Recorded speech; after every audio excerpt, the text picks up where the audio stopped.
distinguished guests, our deep dive workshop on energy storage, accelerating clean energy transition in Southeast Asia will begin shortly. Please proceed to your seats so we may begin on time. Thank you.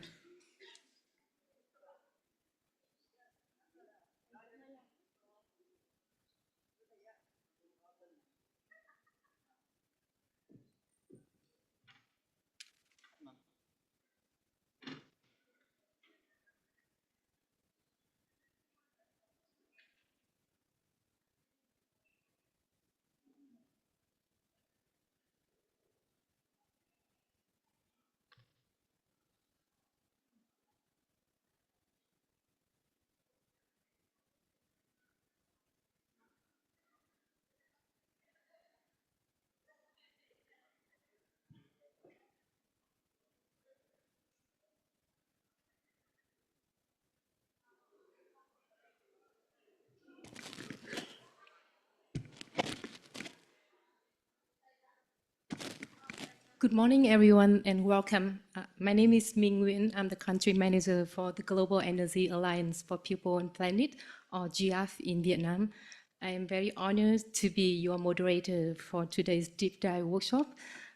We are pleased to have you as we explore how battery energy storage systems are best accelerating the clean energy transition across Southeast Asia. Today's session is special for two key reasons. Firstly, it will mark the formal launch of the Enable platform, which is an innovative and multi-partner initiative jointly developed by GIAF and ADB to accelerate BESS deployment across Asia and the Pacific. And secondly, we will be hearing from distinguished voices from the government, utilities, development institutions, and the private sector on what it really takes to scale BESS across the region. So to officially open our session, we are honored to share a message from Mr. Woo Chung-eun, the CEO of the Global Energy Alliance for People and Planet, who is unable to join us in person today, but he sends his full support for this Enable initiative, as well as today's discussion. So let's hear his message, please. Good morning, Manila. I'm so excited to be part of the Asia Clean Energy Forum 2025 once again. This is particularly exciting for me since this is the 20th anniversary of the ACEF. Although I'm not able to join the ACEF in person for the first time in 20 years, I'm so glad that I can still be part of this incredible journey in some way. As many of you know, ACEF started in 2005 with the ADB's bold and innovative program called Energy Efficiency Initiative and Clean Energy Program, which kickstarted the ADB's amazing journey to become the climate bank of the Asia and the Pacific region. What started as a modest meeting of about 80 participants, as the clean energy momentum started to kick in, this number grew exponentially to reach over 3,000 people, with all the key stakeholders eagerly waiting every year to participate. ACEF was the foundation that helped ADB grow its clean energy investments from around $500 million in 2005 to over $1 billion a year in 2008, and then to $2 billion a year by 2011. This incredible transformation did not just end in the energy sector, but also continued in the transport sector and others to make the ADB into a climate bank of the Asia and the Pacific as it is today. Today, the Global Energy Alliance for People and Planet, GIAP, I'm proud to continue that journey and to once again partner with the ADB through the Enable platform. Enable, which stands for Enhancing Access to Battery Energy Storage for Low Carbon Economies, is a first-of-its-kind initiative to fast-track the adoption of battery storage across the Asia and the Pacific region. Together with ADB, we are leveraging deep technical expertise, concessional capital, and a collaborative platform to help countries overcome the barriers to battery energy storage system BESS deployment. To mobilize public and private capital, Enable is laying the groundwork for up to 1.5 gigawatts of BESS by 2030 and building a replicable model for the region. This initiative aims to create energy systems that are reliable, renewable, and equitable, that can power sustainable development, unlock private investments, and strengthen resilience for the future. We look forward to working with you all to bring this vision to life. Thank you again, and let's keep driving this transition together. See you. Thank you, Ujung, for the inspiring remarks, as well as your leadership in driving innovative and scalable solutions like Enable. So we are now moving into our first segment, featuring 4 presentations. So to kick off, we will be hearing about the introduction of Enable platform. So please join me in welcoming Mr. Anthony Wu, Regional Program Managing Director at GIAF, as well as Mr. Atsumasa Kasai, Senior Energy Specialist at ADB, to jointly introduce the Enable platform. So please, thank you.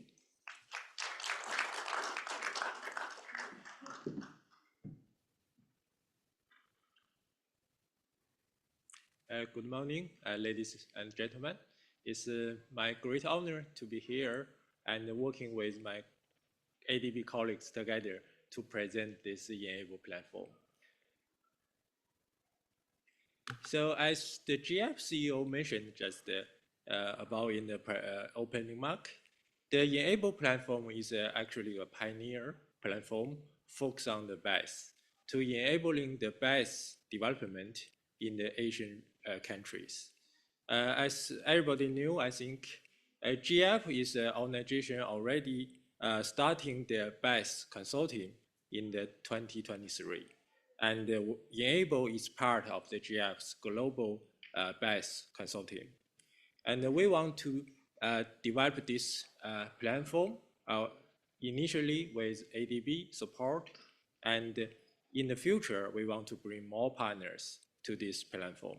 So this is an open platform and focus on the BESS development and make the BESS commercially viable for the Asian countries. Because everybody already knew, as long as we are going to scale up the renewable energy in the region, or to help the countries to be the renewable energy leader as the transition stage, the battery storage is an essential part of the whole system. But since some of the countries still lack of the regulatory guidance, or they don't figure out the commercial viability of the business model, how to deployment the BESS into the renewable energy system. So this is the concept and the objective of why we launched this Enable platform. And what we are going to do is we're engaging the international consultant or the third party to provide the roadmap, technology assistant, and also viable, commercial, feasible solutions for those countries, our target countries, to help them to figure out how to deployment this battery storage energy system. So as I mentioned that the Enable role we are working right now, the platform will focus on the different Asian countries. Some of the countries have the very early stage of the renewable energy development, but some of the countries already have some like a showcase in the renewable energy to use the battery system. For example, in India, as the GIAF support, we already have a pilot project. It's a 20 megawatt, 40 megawatt hours. It's the first utility scale BESS project in India. And right now, GIAF also working with some other countries in the preliminary discussion stage, how we deployment or copy this Indian showcase to the other Asian countries to help them to scaling up the renewable energy system and plus this battery energy integration. So this is the Enable's platform mainly focus in the future in next couple of years. And today is our honor. I work with ADB colleagues, and I want to thank you with all the ADB colleagues' big support to this Enable platform. And after the Enable platform launched today, both ADB and the GF will provide the funding, some seed of the catalytic funding for this platform. And we'll, in the next couple of months, we'll work together. And of course, ADB will be the manager of this TA platform to engage a selected international consultant based on the ADB's process. And after the engagement of the international consultant, we'll work for with them together to scale up or design how this TA will work, while specifically addressing the challenge and the needs of those target countries. Right now, at the beginning, this Enable platform will target these 3 countries, but we're going to expand to other more and more Asian countries who had this need and who is in the energy transition stage, want to use our Enable platform. And where target is after this TA be addressed or deployment or finished, we want to identify some of the pilot projects in those countries as a showcase, and to make them help the government have a very clear regulatory guidance, and also can unlocking the private sector capital into this BESS plus renewable energy system to really can scale up this journey. So this is the structure of the Enable platform. As I mentioned that in the beginning, just the GF and also the ADB co-funding of this platform, and we will engage the third-party consultant to addressing the different specific needs. And this needs not only in the general consultant of TAs, but we will target to the different specific countries' requirement and challenging based on the specific country's situation. So this is a more tailored customs consultant report to really support those countries. First will be the Vietnam, Mongolia, and Cambodia. So, and in next stage, we want to, during we are working for, with the consultant, the government of these countries, we want to identify the best pipelines for the countries and really can unlock the private sectors to step in to really make the investment in this renewable energy and plus the BESS system. So this is the real foundation for the future scaling up the renewable energy in the Asian countries. And for the governance of the Enable platform, as I mentioned, the beginning is the GF and the ADB, and ADB will the manager administrator of this Enable platform, and we will also form a committee to oversight this platform. And as I mentioned that since we launched this Enable platform, we want to bring more partners, stakeholders to join this platform. So this platform is open to everyone who want to participate and also address the issues we really care about, and we want to overcome those hurdles, why the BESS system cannot scaling up in the countries, whether they have some like technical concerns or the commercial concerns, or maybe some of the countries thinking the battery, the cost still too high, cannot implement the BESS in the renewable energy system.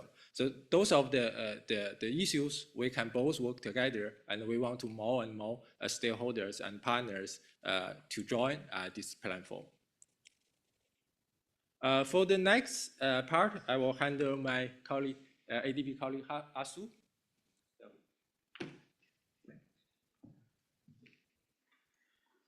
Thank you very much, Anthony. My name is Atsu from ADB. Upon the GF's announcement of establishing the Global BESS Consortium in December 2023 at COP28, ADB also raised our hand to join that consortium. So since then, we have continued discussion, and finally, we reached agreement to initiate the Enable platform under the regional technical assistance. So here, as Anthony mentioned, we are starting from the 3 countries, the initial countries, but we keep our door open because we understand that the more partners, the even better idea would emerge. So from this platform, and we are going to address the remaining issues. Nowadays, we hear demands such as how to identify the long duration storage technology, how to make a private sector more engaged, specifically to the grid-connected battery storage system, and how to treat the used batteries. So these remaining issues we are going to address and try to facilitate the scale up of the battery so that the unlocking the more potential of the renewable energy sources in this country. Thank you very much.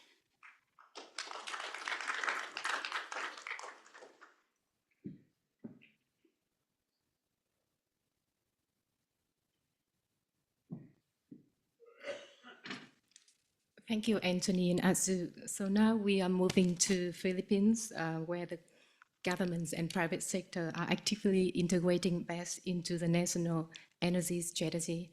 So we are pleased to have Mr. Romeo Pakuden, Technical Director, Ricardo Clean Energy and Environmental Solutions, to share insights on how the Philippines is aligning national policy with global energy storage strategy. So please welcome Mr. Pakuden. Thank you.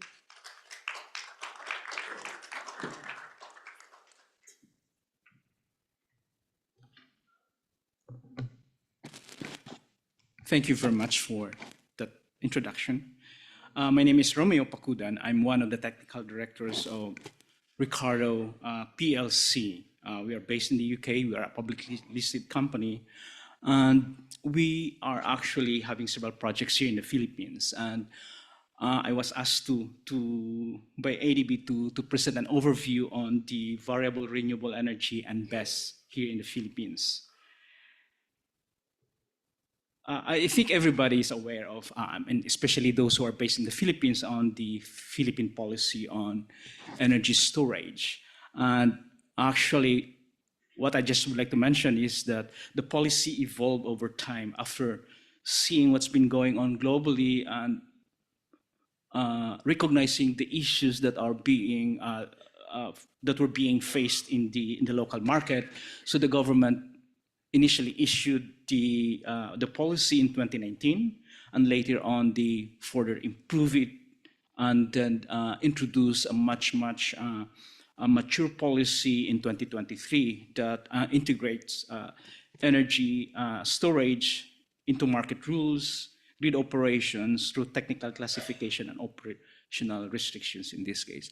What is important actually is that one of the classifications of the Department of Energy is this integrated renewable energy and BESS. And in March this year, the government, the Department of Energy, launched the Green Energy Auction. And it's actually the first time that the government offers an auction that includes or that pairs renewable energy, in this case, solar energy and battery storage. And the government set the target of around 1,100 megawatt, or 1,100 megawatt by 2029. So the target for this year is 200 megawatts, 2027, 200, 350, and 350 in 2028 and 2029. So the technical requirements is that there should be a minimum 4-hour storage, and then the inverter ratio of at least 0.2 relative to the solar capacity, and then a round-trip efficiency of 85%.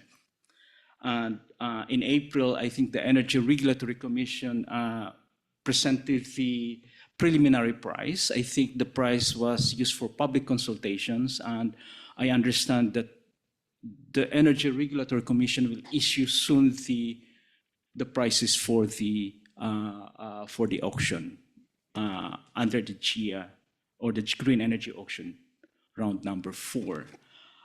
What I would like to say is that this was issued in March, but last year we were informed by our funder, the Southeast Asia Energy transition partnership, that the policy debate last year was something like, if you have this integrated renewable energy storage, what would be the optimal, or what would be the minimum capacity that the government should include in the auction? So in the UK, and based in the UK, the co-location policy, most of the battery investors are actually playing in the arbitrage market. So if you have a 100 megawatt solar PV capacity, they could put in 100 megawatt hours of battery storage, and then they store energy from the solar power plant, and then release it when the price is relatively high. But here in the Philippines, the integrated renewable energy storage is actually used to just manage the variability of the renewable energy. So the question, and also the price should be competitive enough, and then we were informed that it should be within the range of the existing feed-in tariff. So in that case, if you would like to integrate battery storage to a new renewable energy project, it should be relatively small. Otherwise, your cost of, or your levelized cost of producing electricity would be very, very high. So we were asked by our funder to more or less try to check into what could we share with respect to this question on what would be the optimal, or what would be the minimal size of the battery that should be included in the policy. So we look into what are the technical challenges of VRA expansion in the Philippines. One is on grid congestion and limited grid capacity, and this will actually lead to grid congestion and also curtailment later on. And also intermittency and lack of grid flexibility. And in this case, if you don't have battery storage, it will just limit the capacity of renewable energy that could be integrated into the grid in that case. So for curtailment, we try to understand on what's been going on, especially there were initial projects that have some issues related to curtailment. So we identified that there are technical curtailment, there are contractual curtailment, there are economic curtailment, and regulatory curtailment in this case. So these are the details that we could more or less gather in the case of the Philippines. So the issue now is, how are we going to size the BESS? So we look into the, we took some sample power plant, and then we look into a 20-year irradiation data, and we look into hourly data and average it every year, and then you see that, oh, this is more or less, and of course the average irradiation of around 5 kilowatt hour per meter square, and more or less this is a picture of an average power generation of a certain power plant in this case. So we were, we prepared a discussion paper saying that, okay, if you would like to use the curtailment as the basis of storing electricity and sizing the battery storage. So we developed several scenarios as well of curtailment percentages. And then we got certain values of battery storage, and then we concluded that more or less, if this is the scenario, then this is the battery storage. And the other way of looking at it is also looking into dispatchability. Instead of looking into the curtailment, why not look into a variable renewable energy can more or less have a dispatchable capacity, maybe from 6 o'clock in the morning to 6 o'clock in the evening, 6 o'clock in the morning to 8 o'clock in the evening, and then to 10 o'clock. And then what would be your battery storage capacity? So we ran all those simulations and we got all those results. And of course, those are just discussion paper. And eventually, of course, the government has to make its own decision. Just like writing a regulation, sometimes at the end of the day, it's political. There are several considerations, but of course, technical analysis could be one of the inputs of the study. So as this is my last slide, so I just would like to highlight my presentation. So there's a policy evolution, and it is moving from a less defined battery storage or energy storage to a more defined energy storage that fits in the technical and then market operations in that case. And then there are curtailment trends, and then BESS as an enabler. And a cost-effective design is very, very important, because here in the Philippines, at the end of the day, whatever cost of the power generation that the government contracts or the market contracts, it will be passed on to the consumer. So the Energy Regulatory Commission needs to more or less protect the consumer as well. Not excessive, but it should be competitive in that case and reasonable and acceptable. And of course, the last round, the GIA round, is a landmark step. It's a first a step that it integrates battery storage with clear targets and also with clear technical considerations in that case. I think that's all my presentation, and thank you very much for your time and attention.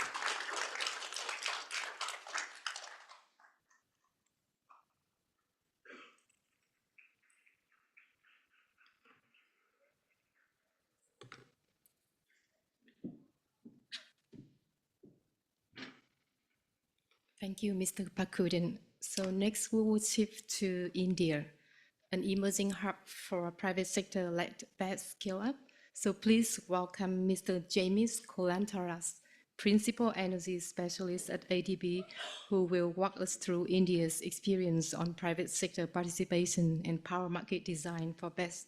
James, over to you. Thank you.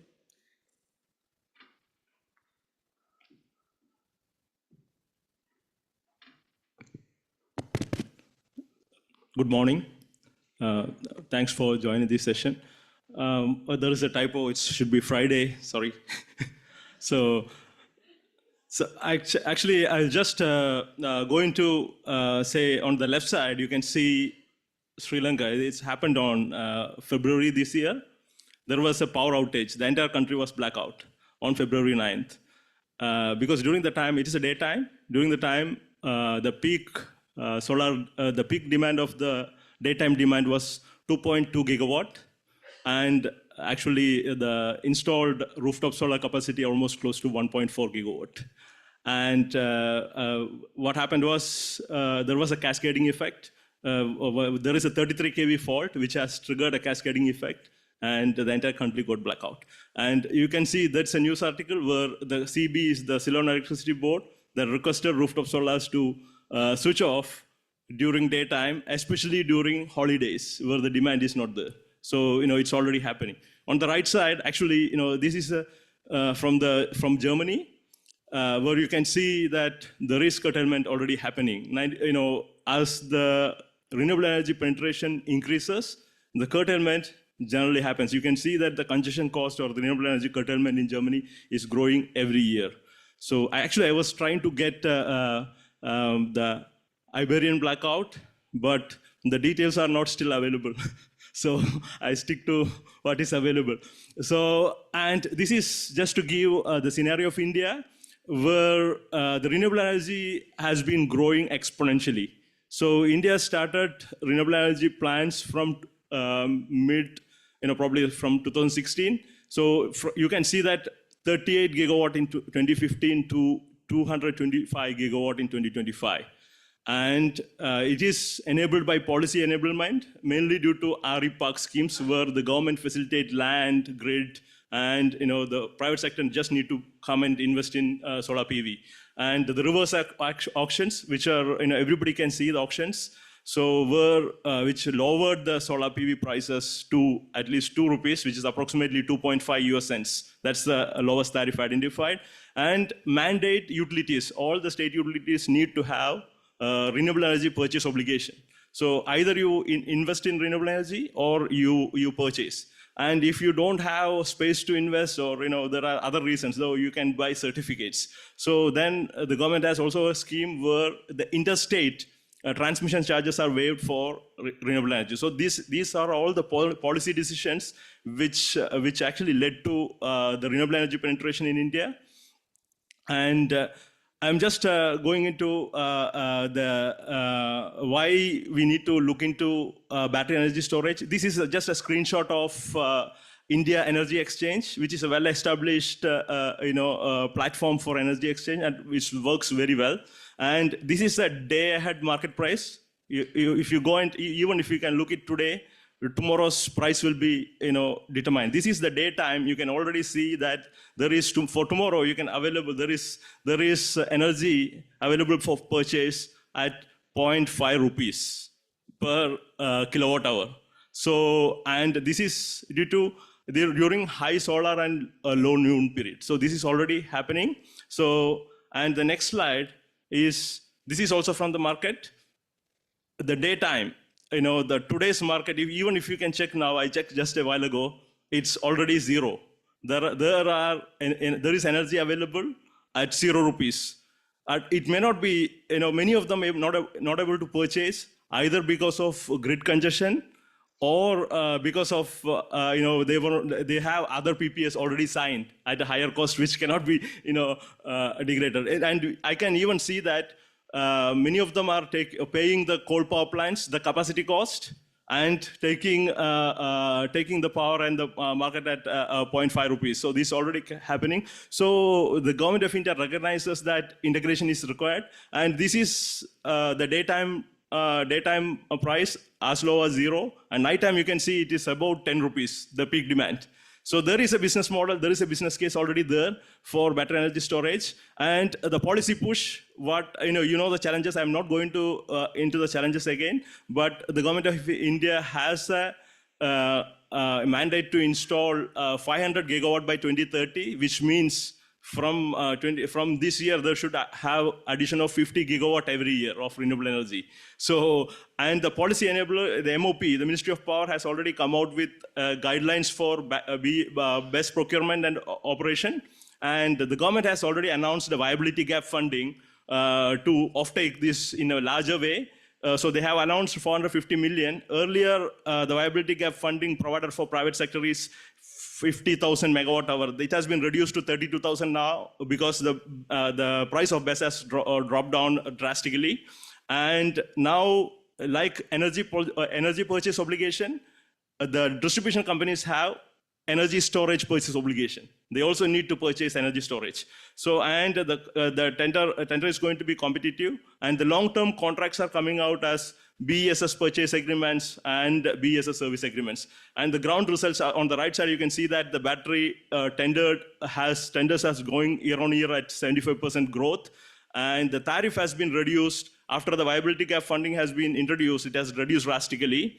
And in 2024, the last tariff issued for 2025 for 1,500 megawatt hour BESS is about $2,700 USD per megawatt hour per month. So this is from the private sector, including the viability gap funding, of course. And this is, I'm not going to go into details on the trend. And this is how emerging the BESS storage facilities are and how the prices are falling. And this is my last slide. So basically now the new tenders are already around the clock, which means that you need to able to provide power at any point of time. So that has already been coming. There has been policy being developed for distributed storage and community storage, because India is going large way into rooftop solar, so which requires a distributed storage. And they are also already providing incentives for early commissioning, round-trip efficiency, and also including more stringent performance guarantee and degradation clauses to ensure grid security. And finally, moving towards establishment of open access framework for BESS. Since the prices are dropping, the open access can be provided. And it is important to note that it's just not for power shifting. The other services BESS can provide has already been never taken care in any of the discussions normally. So on ancillary market and on power outages, on other reliabilities, including protection, can be taken into consideration. Thank you. I think I overshot a bit.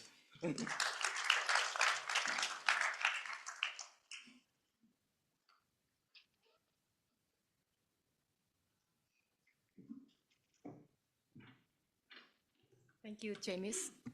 So next we will hear a case from the Caribbean, where regional cooperation and aggregated procurement are helping unlock scalability and affordability in BESS and renewable energy deployment.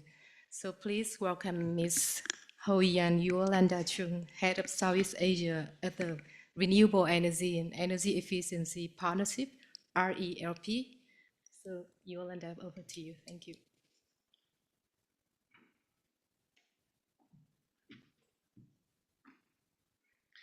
Good morning, everyone. And for the past few days, we've heard a lot about the SCM Power Grid. And what I'm going to share next, our experience and work in the Caribbean, actually a lot of lessons learned, and hopefully could be transferable to this part of the world. With any market that RAB operates in, and we specialize in assisting emerging markets governments, we started with a very similar approach, to go in really working with the government to start having the risk assessment, moving into the grid characterization study, looking at, from the demand and supply, the spatial distribution of the load, really not just having an overview of the grid, but diving deep down. And RAB, as an organization, we started with a special offer, which is our experience, first-hand experience in conducting rounds of auctions for the Argentinian government and now doing that for other governments. And we specialize in auction design. And that is really after assessing a number of different procurement options, auctions really is the one that would drive the best price discovery, the most competitive tariff, and it is over time. So you can have several rounds of auctions and you can see the tariff coming down.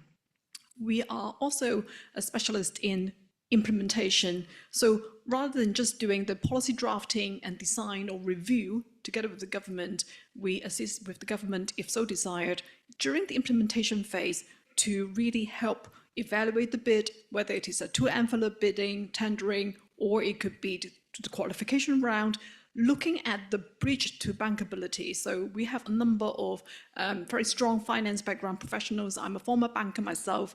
I have my colleagues who used to be the head of IFC for the Latin American region, the head of insurance.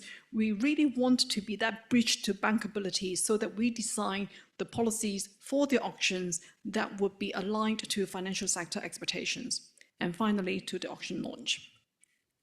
The work plan that we have in the Caribbean, we've started with 2 countries. We've started with Jamaica. Last year, we did a 100 megawatt renewable energy auctions. And then later this year, we're going to again work with Jamaica to do 100 megawatt of renewables and 220 megawatt of BESS. So that will be integrated. Then for Barbados, which is a live mandate that we're having now, we are going to do a 100 megawatt of renewables later for the country. And that is really through working with the development banks, the Caribbean Development Bank, and also IDB.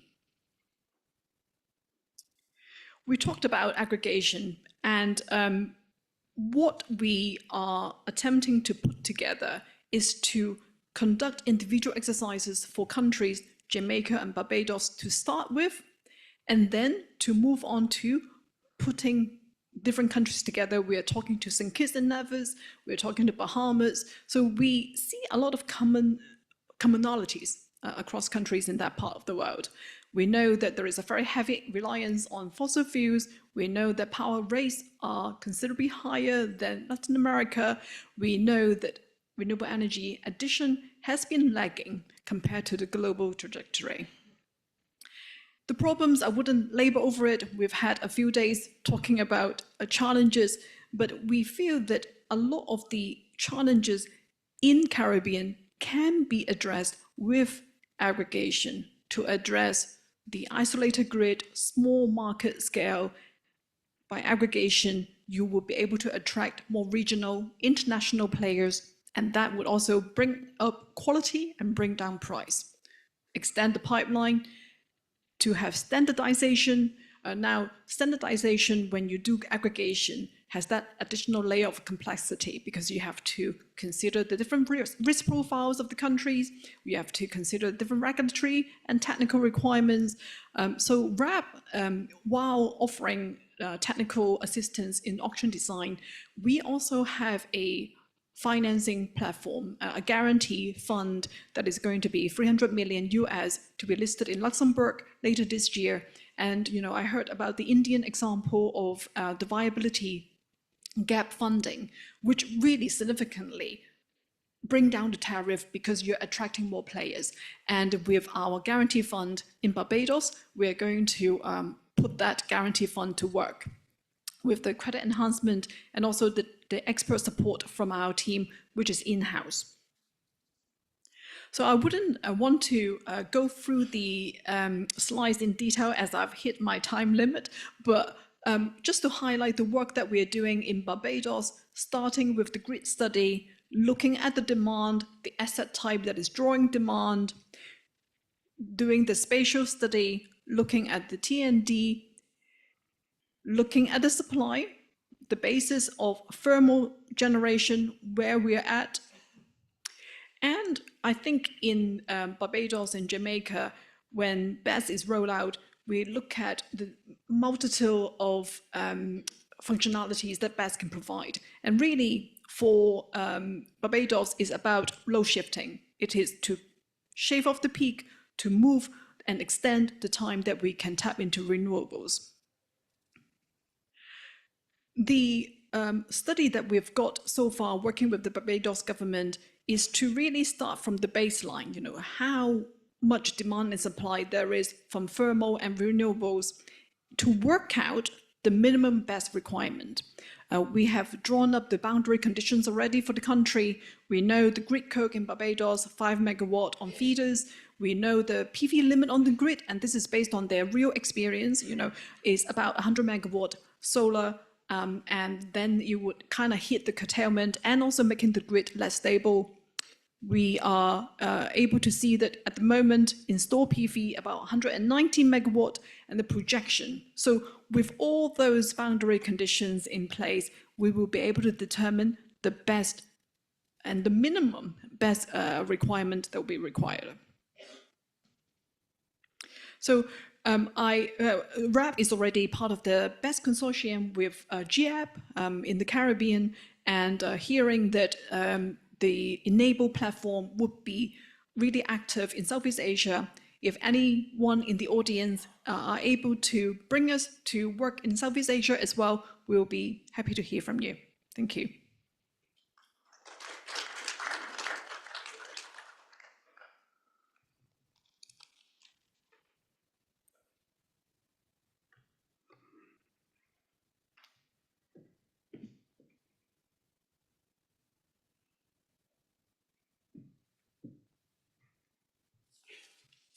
Thank you all the presenters for the excellent insights.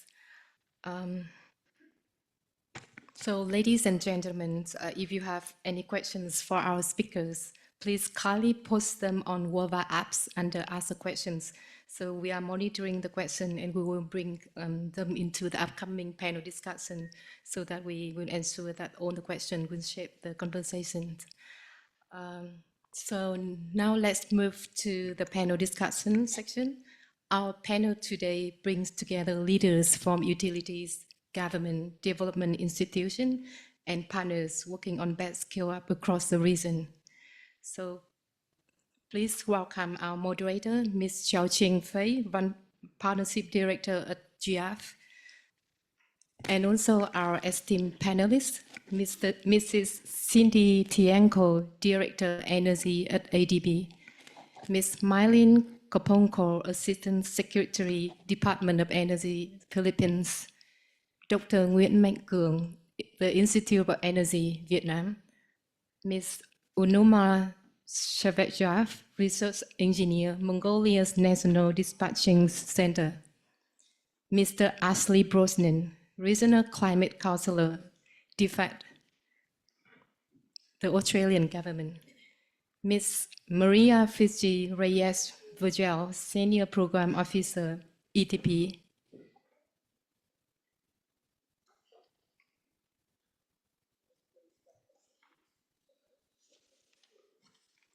Thank you.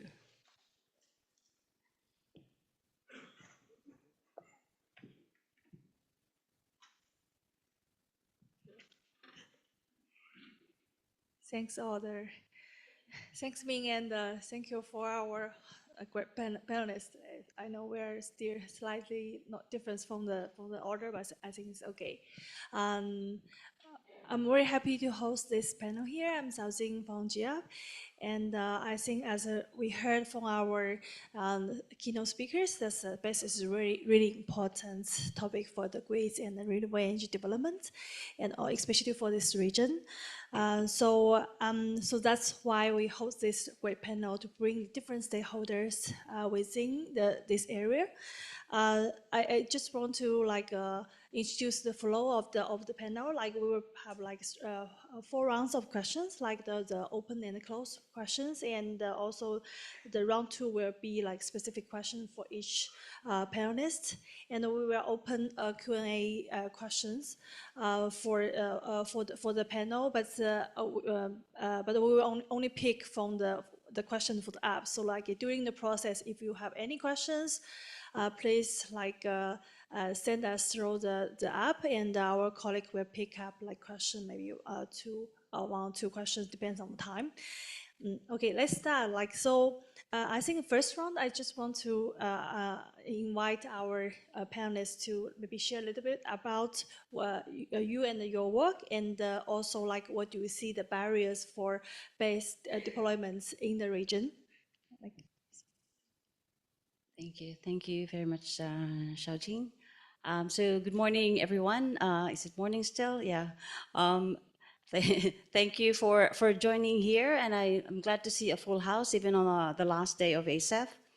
And so my name is Cindy Cisneros Tiangco. I am the director of the Emerging Areas team in the Energy Sector Office of the ADB. I started my career in ADB at the Central West Asia Regional Department, moved to the Pacific Regional Department, and now in the Emerging Areas, we cover the entire region. I'll stop there. Thank you. Question? No, I see. Okay, good morning, everyone. My name is Maylene Kapongkol, Assistant Secretary of the Department of Energy, and I'm supporting the renewable energy development in the country, which includes the introduction of battery energy storage system, given the renewable energy targets we have that mostly are solar and wind. So one of the challenge we're facing, particularly with the BESS or the IRS, is actually the cost. So right now, it's one, we believe in the capability of the battery energy storage to support the variability of renewable energy, so that in preparation also for stability and resiliency of the grid. So we're adding energy storage. Now, right now we have one big battery energy storage in the form of pump storage, hydro. So, but we introduced this 1.1 gigawatt of IRES, no? As mentioned by Sir Romy in his presentation. So I guess we believe on how the IRES or the energy storage system will be able to help the government achieve its target. Thank you.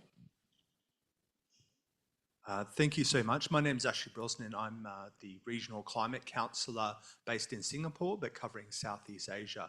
My role is primarily aimed at advancing Australia's climate diplomacy, and particularly in advance of our bid for COP31 in 2026 in partnership with the Pacific. And so I see my role as sort of mobilising the capital, the trade, the diplomatic partnerships, the development relationships, and the trade to uplift climate ambition across the region and accelerate the transition. You asked about the challenges to implementing BATS. Australia's experience is not too different to others in the region, and we also heard in India and the Caribbean. Partly I guess it's the technical challenge, shifting a sort of centralized grid to a distributed one, and I guess the challenge and the high capital costs. I understand in Australia that the capital costs make up about 95% of levelized cost of storage. Similarly, the social license, there's obviously concerns about safety in BESS and sort of building out that social license. The challenge around value stacking has been one that's quite important in Australia, and I imagine the same in Southeast Asia in terms of not only the long-term storage, but using the BESS to smooth out the market throughout the day. In Australia, we also have quite a significant rollout of solar, and about a third of households have solar on their rooftop. So this means that in some very sunny days, the price of electricity dips into negative, and so BESS obviously has a role to navigate that, but I guess it is sort of an important tool, but it is challenging. I think the other thing in Australia and the region is the regulatory environment and the regulatory stability, and creating the mechanism to incentivize investment over the long term. And it can be challenging to sort of, as technology shifts, to create a market mechanism that can respond flexibly to those shifts in technology. And looking forward, I think the sort of broader region-wide standards, methodologies, and taxonomies for finance, I think are important to the rollout of BESS. So thank you.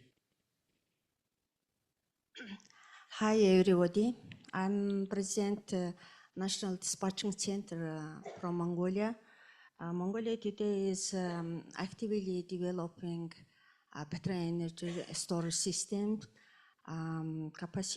Current installed capacity is 150 megawatts.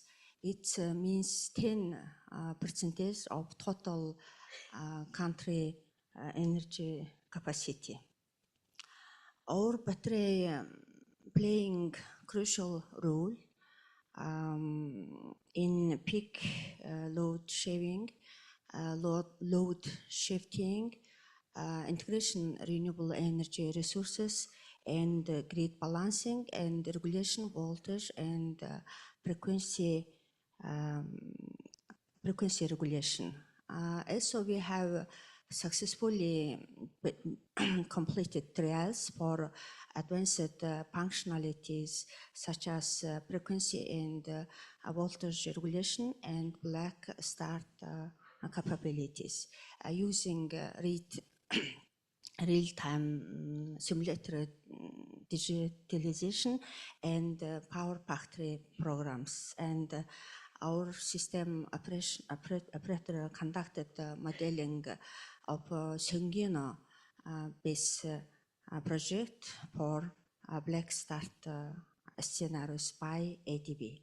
And system this system demonstrated its availability to restore critical substations in initiated thermal power units, providing reliable capability to recover to system from fully black start condition.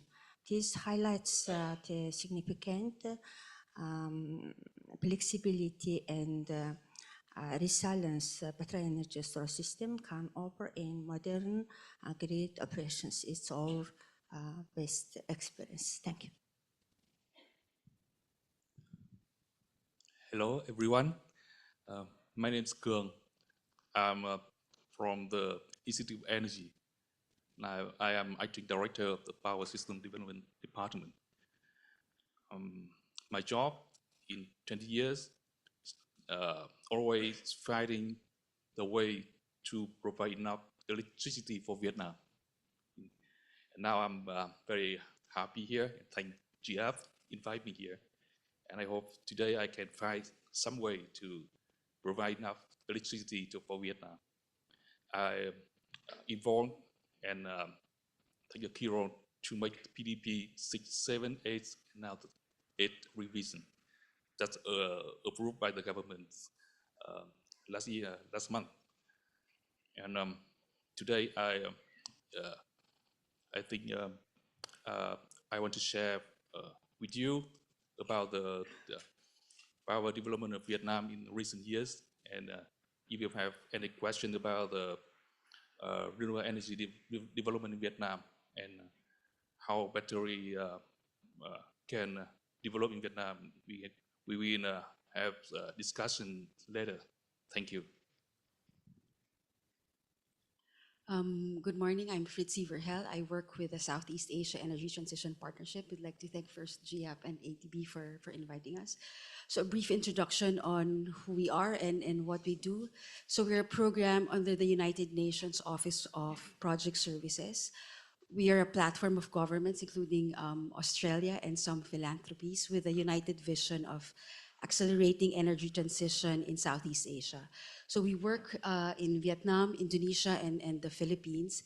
And how we work is we deliver technical assistance. We work with the governments to deliver analytical studies similar to what Dr. Pakudan presented, and support in policy making and decision making. So we have around 60 projects ongoing in the region, and all of them fall under 4 of our strategic pillars. So first is we work on policy.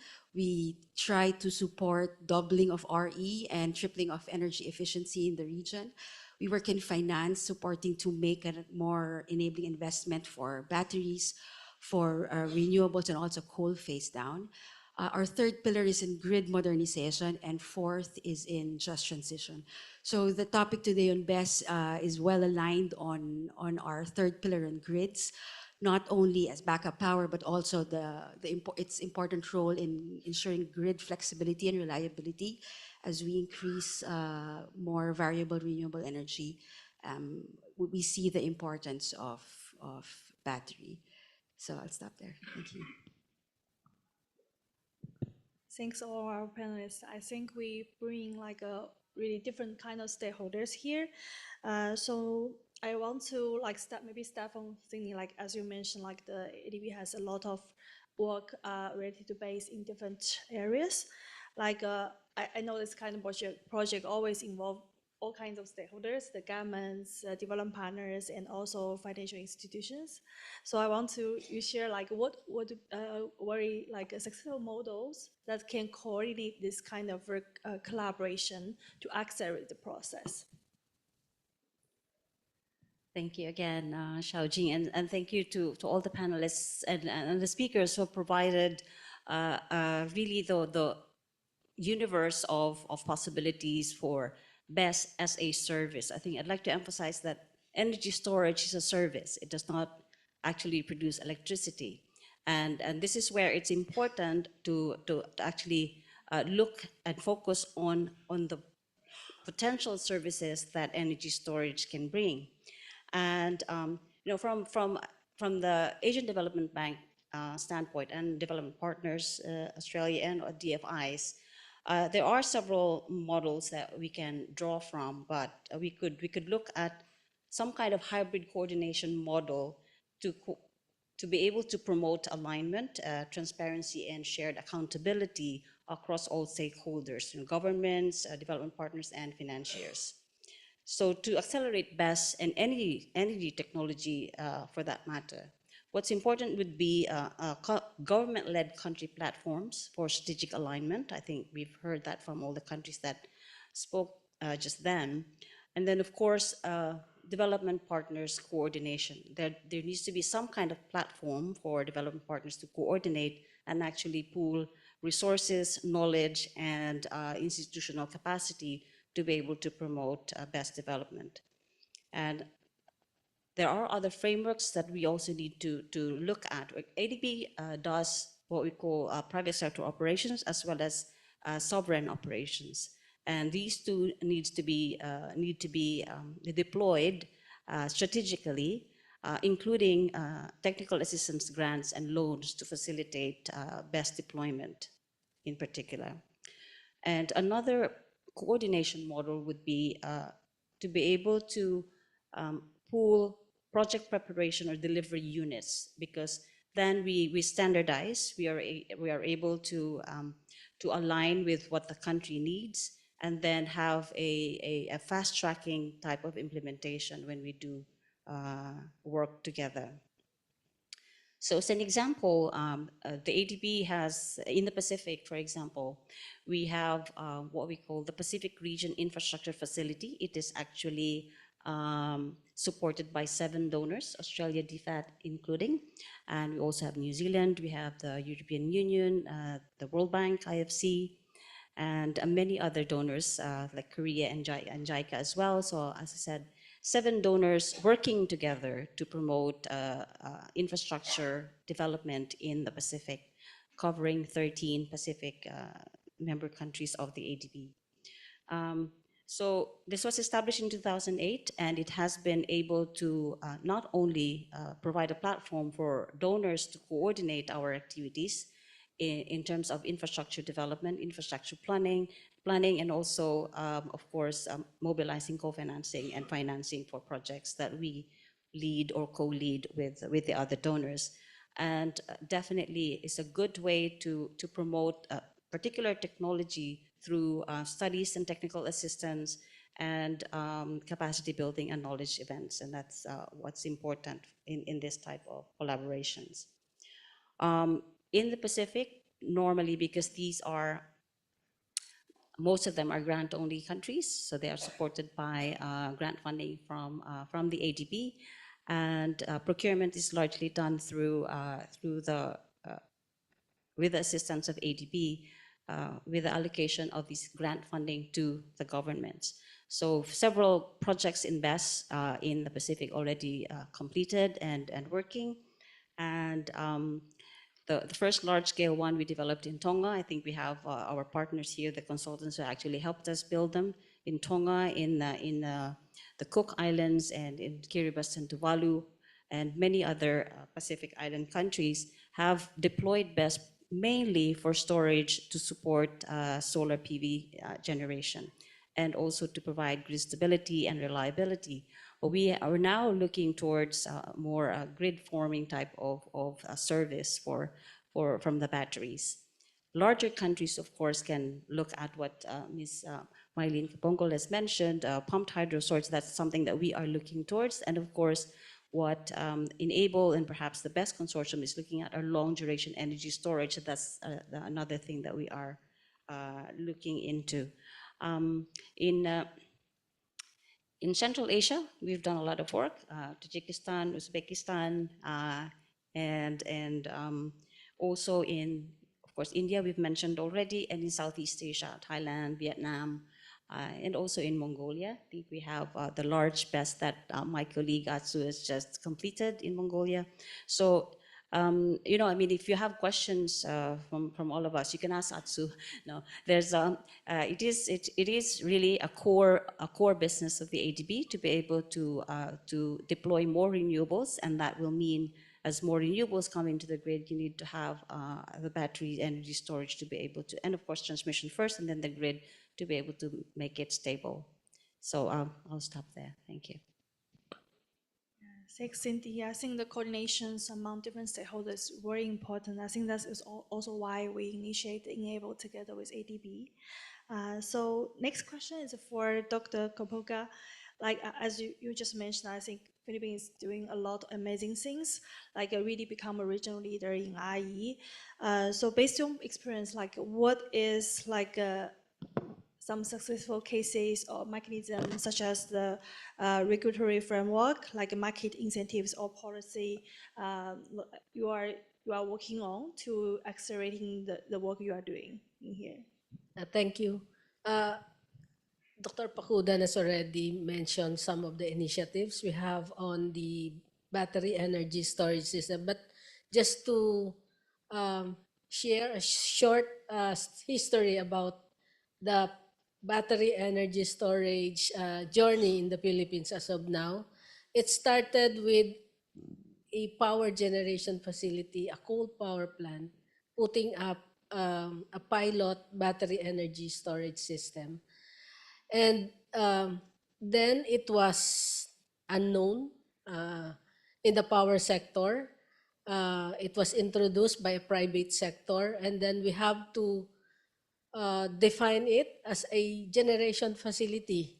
So the market technical committee, the WESM technical committee, has to undertake a study of how it will operate, how it will complement the power system in the country.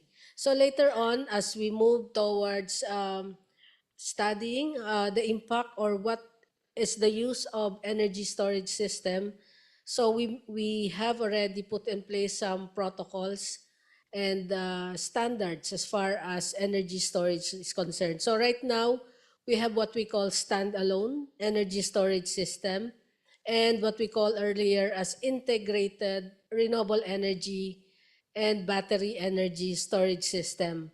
So our policy that we have adopted to support what we call IRES or integrated RE is to determine or is to consider them as renewable also as part of the those energy that are coming out of that battery is treated as renewable energy, and therefore they can avail the benefits under the Renewable Energy Act of 2009. The second is we have encountered or have been receiving a lot of interest from the private sector to invest in energy. So that's why the largest solar project that Meralco has, it's about 3.4 gigawatt, is now doing a grid forming technology for its solar. So the intention actually is really to sustain and to make use of available energy when it was not needed, and it will be injected in the grid when it's needed. No? So for the green energy auction number 4, again, we will be auctioning around 1.1 gigawatt of solar plus battery energy storage system. So that's the first in the country that we have incorporated IRES as part of the auction program. And what we're planning is to come up with a long-term green energy auction plan to include various technologies, including the IRES. So there had been a lot of market mechanisms, innovative programs that the Department of Energy has developed and promulgated with the assistance, of course, of our development partners and expertise. And we continue to work on how it will be least cost, or we reduce the levelized cost of energy coming from energy storage and battery storage system. Thank you. Thank you. I think like what you are doing in Philippines can really set up an example for the rest of the region. And so next question is for Dr. Krong from the Yunnan. I think just as you mentioned, the PDP-8 of Yunnan really expands the your vision for BESS. So I just want to hear from your perspective what kind of challenges you have currently to realize this vision, and how like the platforms like Enable can really help you for that. Yep, thanks for the questions. As you know, Vietnam has developed very fast in the recent 30 years. Also, the electricity consumption growing very fast.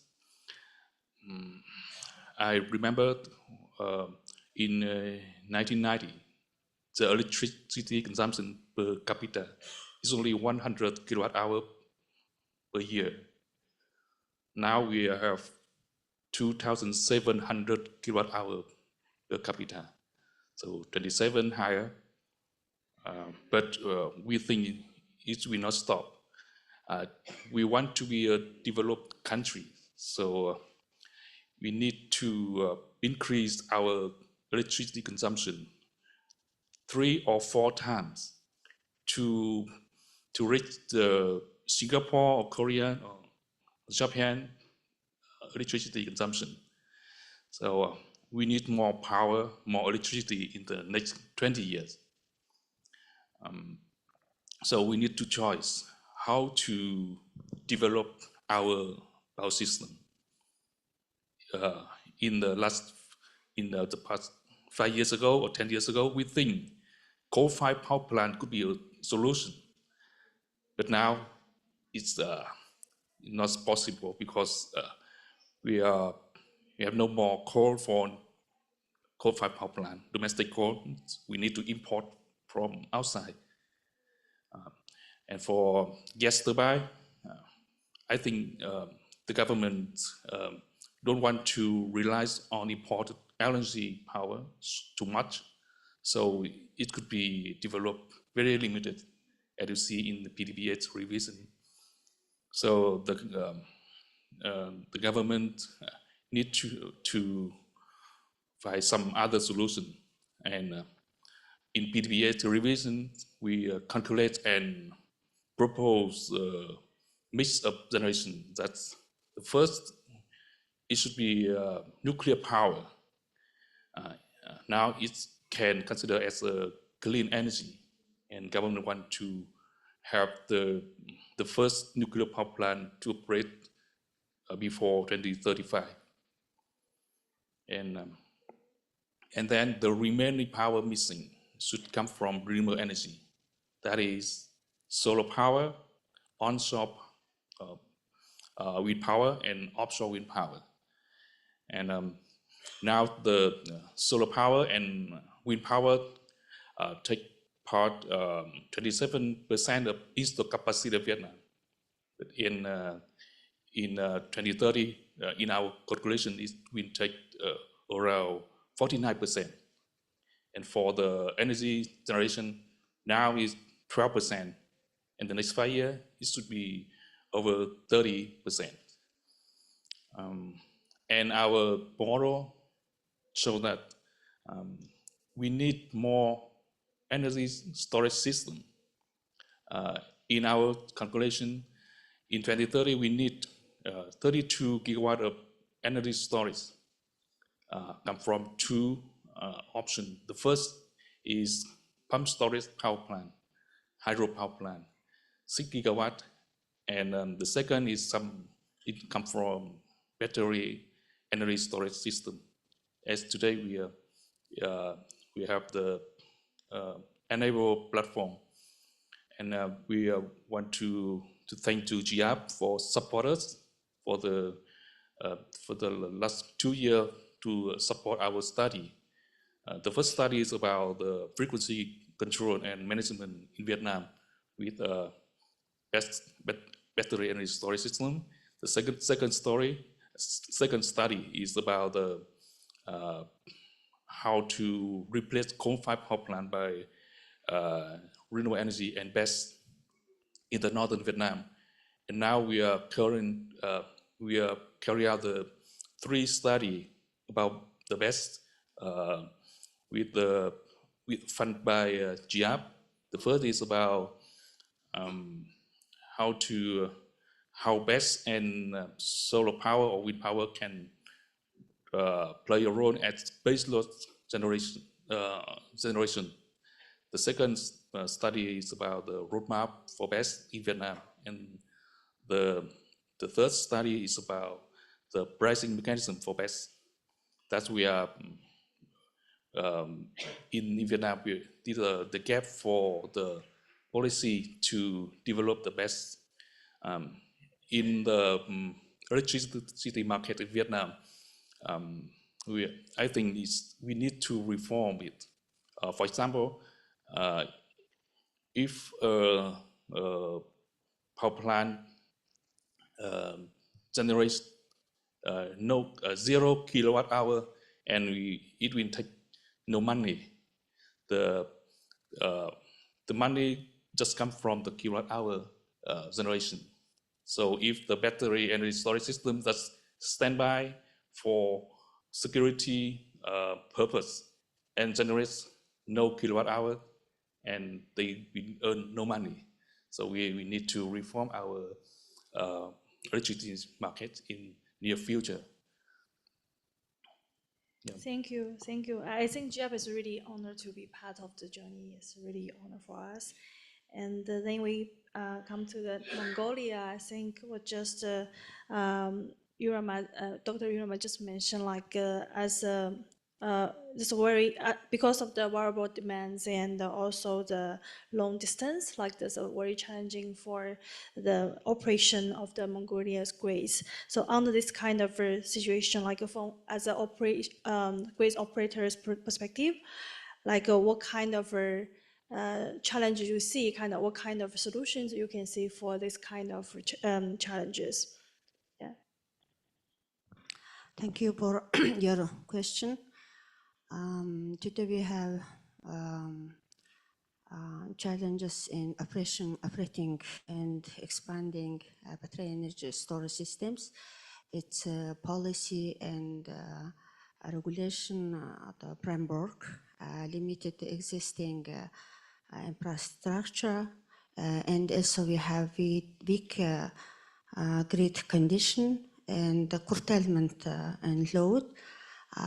So we have mostly cold and hot temperature, meter dependency is very high, unflexible electricity market, and safety and reliability condition we need configured. Now, opportunities for base in Mongolia is improve with grid integration, a high storage to discharge and charge ratio, peak load shaving, enhances the dispatch operation, and we have also have big data availability.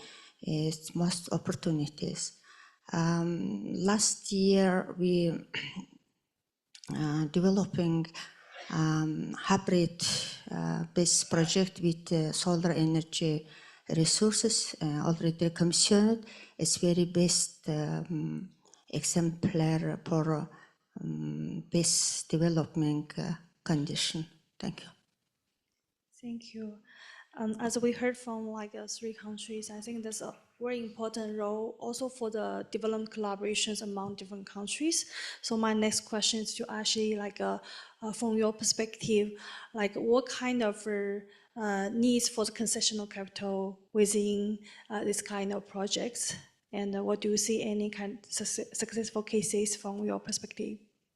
Yeah, thank you so much, Xiaojing.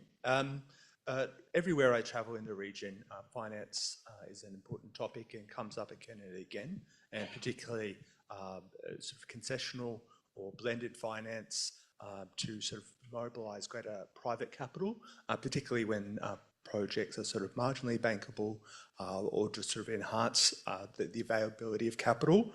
And part of that is reducing the perceived risk. And that's a sort of concern in the region, particularly around some of the I guess, time horizons and sort of, I guess, lowering. We sort of see that in developing countries, the cost of capital can be 2.5 times what you might see in a sort of high-income country, and also supporting sort of local market development and sort of demonstration sites. And sort of creating those sort of case studies of how this can sort of unlock. So the way that Australia has approached this is we approach our blended finance portfolio through impact first and really sort of creating enhanced investment to sort of roll out best across the region. We invest early and we act to sort of catalyze further capital. So 2 examples, our Australian Development Investments, ADI, has created for every $1 of sort of public capital that we put in, it sort of creates $6 of private capital. We've also put US $50 million into Singapore's FastP platform, but I think there's a role to sort of create greater sort of other sort of platforms and sort of enhance that greater sort of private capital. I suppose the other things that we can sort of talk about is sort of regional cooperation. So Australia has partnerships for infrastructure, and this works to sort of improve the bankability of projects, support the transparency of procurement, and sort of roll out some risk mitigation strategies. And it sort of acts in a really sort of flexible manner to conduct feasibility studies, done policy diagnostics, and roll out stakeholder engagement strategies. And we sort of also draw on sort of Australian expertise in BESS and pumped hydro and market development and work through those partnerships. So a great really case study, we had a cooperation between the CSIRO, our sort of scientific body, and the Electricity Generating Authority of Thailand, EGAT, to strengthen the battery storage energy systems, hydrogen and pumped hydro. And we increased investment in the Sindarhorn Dam, home to the world's largest hydro floating solar hybrid project. The other thing that we've developed is the clean energy supply chain, and the supply chains is such an important part of BESS. And so this is, offers $50 million in grants for R&D feasibility studies in solar, hydrogen and batteries. And so those grants are available this year. So thank you. Thank you. Yeah, and my last question is for ETP, and I know ETP working a lot in this region to provide technical assistance. As we just heard from all the stakeholders, there's a lot of challenges. So I just has a question, based on your experience, what kind of regional coordinations or capacity buildings or other kind of support is efficient from your perspective, and what gap you see there? Thanks. So from our experience, we usually work with governments, and probably I'll take that perspective. There's many different types of stakeholders that needs to be engaged, like financing, project developers. But through our work in the region, working with regulators, with policymakers, maybe the three most effective elements, one would be peer learning. We were skeptical with study tours, but study tours do work, allowing policymakers, regulators to see something tangible and a vision to take back is useful. But other than that, it's allowing them to have open dialogue with their counterparts and talking about practical things, talking about real challenges, real issues. And these are also learned only by the users of these technology.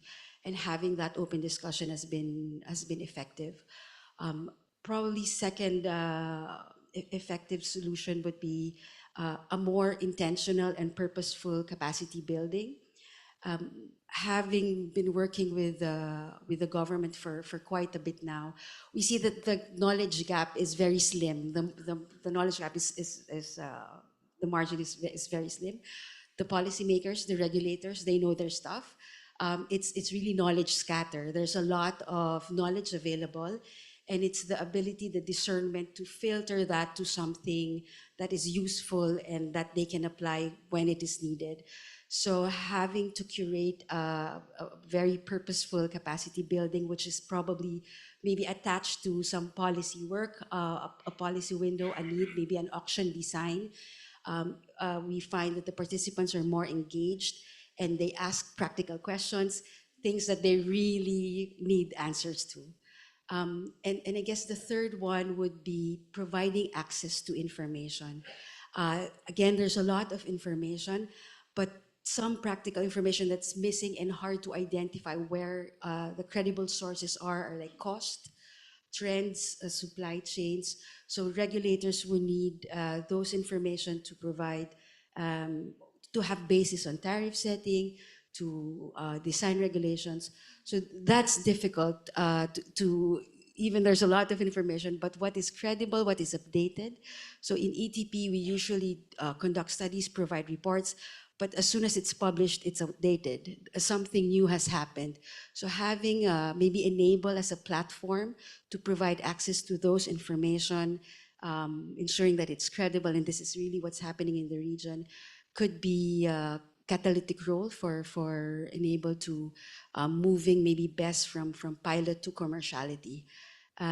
Also building, if Enable could build on existing efforts, because there's a lot already, aligning it to energy plans, aligning it to government's work, that could accelerate adoption of BESS. and really this convening power, a convening platform where there's an open exchange of knowledge, and also being able to share resources probably and tools could be catalytic in the region. Thanks. Thanks. Thanks for our panelists. I think I heard two words, like one is challenging and the second is collaboration. So I think it's all very important topics. So now I think like it's a time for collaboration. I got many questions from the audience. Like if you haven't uploaded, please like upload now, and my colleague will pick a question for me. I think I want to ask one question from the audience is about the costs, because I think seems everyone is really care about the cost. I think like because like installing the base is actually very cost intensive. Like so the question is about like considering this high cost involvement, who should install the base? Who should pay for that? Like anyone want to answer that question?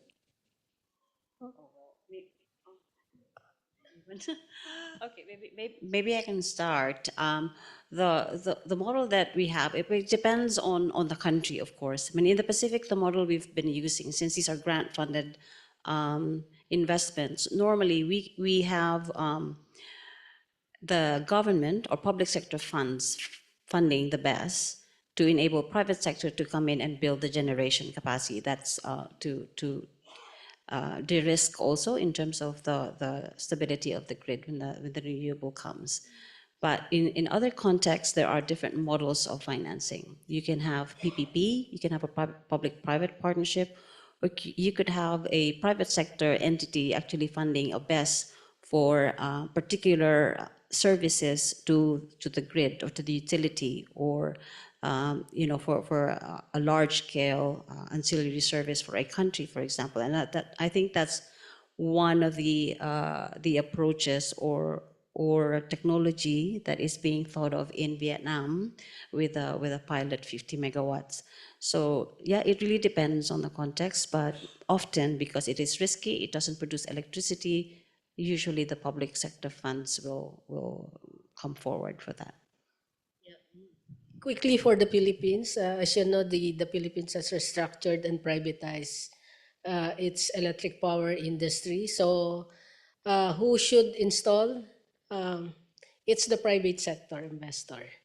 But the government role is to facilitate various policies and mechanisms in order to de-risk, provide a good roadmap for this industry. Actually, the government has no subsidy as far as electricity. So that's why we intend to facilitate reduction, or we facilitate investment, doing business in the Philippines by way of ease of doing business. Like for DOE, we have the Energy Virtual One-Stop Shop, wherein the investors would be able to have a timely receipt of its application for permits, contracts, among others. Thank you. I might just say, yeah, mirror those that I think BESS is probably among the most bankable of projects, and there's a great deal of private sector investment. The cost curve is coming down, and I think it has been challenging in terms of you've got a long 20-year investment, but the technical maturity is still improving, and so just identifying the right time. I think probably three things that the Australian government has done. Firstly, incentivised and supported First Nations battery installation.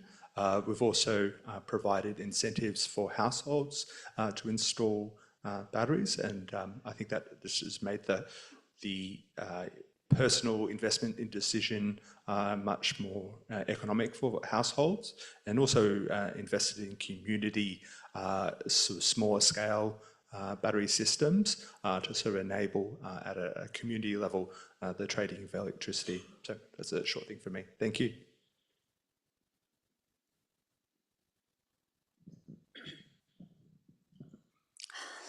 I think so.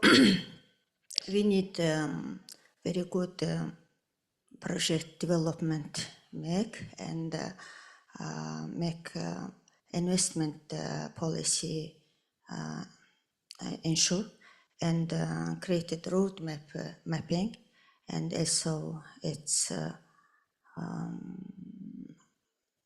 to tariff policy with included its main role. I think so. For the question is who will pay for the cost of BESS in Vietnam now? And I think all over the world, consumer will pay for the BESS. And the question should be how. In Vietnam now, if the BESS provide the frequency control, it will get no money because it's free in Vietnam now. We have a lot of hydropower plant and owned by EVN, the state company. So the frequency control service is free. So I think how BESS can get money. I think there are two types of service. The first is for frequency control service, and it can get money, even generates no kilowatt hour just for standby. The second type of BESS is load shifting. I think it would be more complicated. It could get money from the electricity market, and it could come from the two sources. First is the cost of the power and the cost of energy. So I think this is fair for BESS power plant. So just to maybe full circle. So I guess it would be different per country. So for example, in the Philippines, it's only the private sector. But given the large amount of money needed for the energy transition to happen, there should be a space for the private sector, for private investments to participate. So the importance of creating those markets and clear avenues for revenue for batteries on the type of services they provide, I think will be important to scale batteries. Thanks. Thanks. I see more questions, but unfortunately, I already see the red light. So I think we need to wrap up the session now, but last questions, but very short, is because we're always want to taking some actions after this kind of conference. And so my question is please share maybe one practical actions your organization or country were taking in next 6 or 12 months to accelerate the BESS deployment in your country or the region.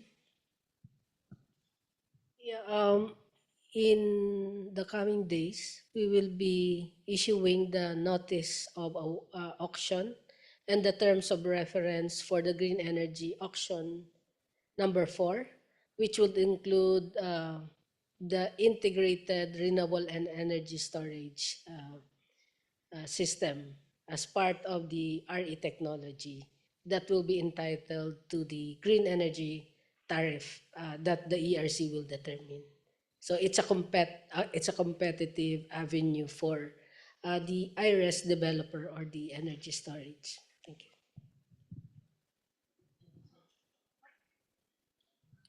So Australia's deploying 3 billion in climate capital to 2025, and we're also through the ASEAN Centre for Energy and the ASEAN Centre for Climate Change, supporting the coordination and partnership around policy and frameworks around the energy transition. So thank you.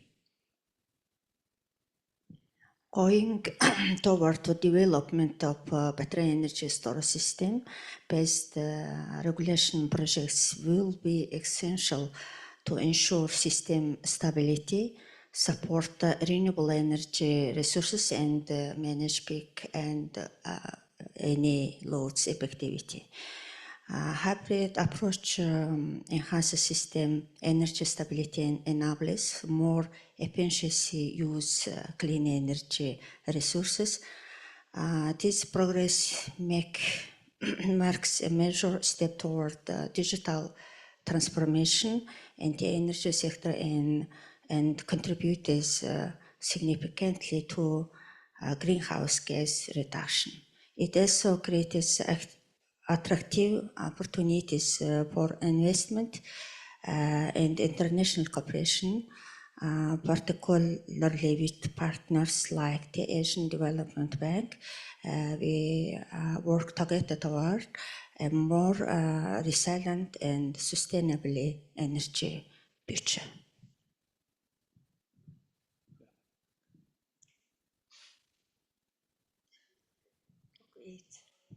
One missing Yes.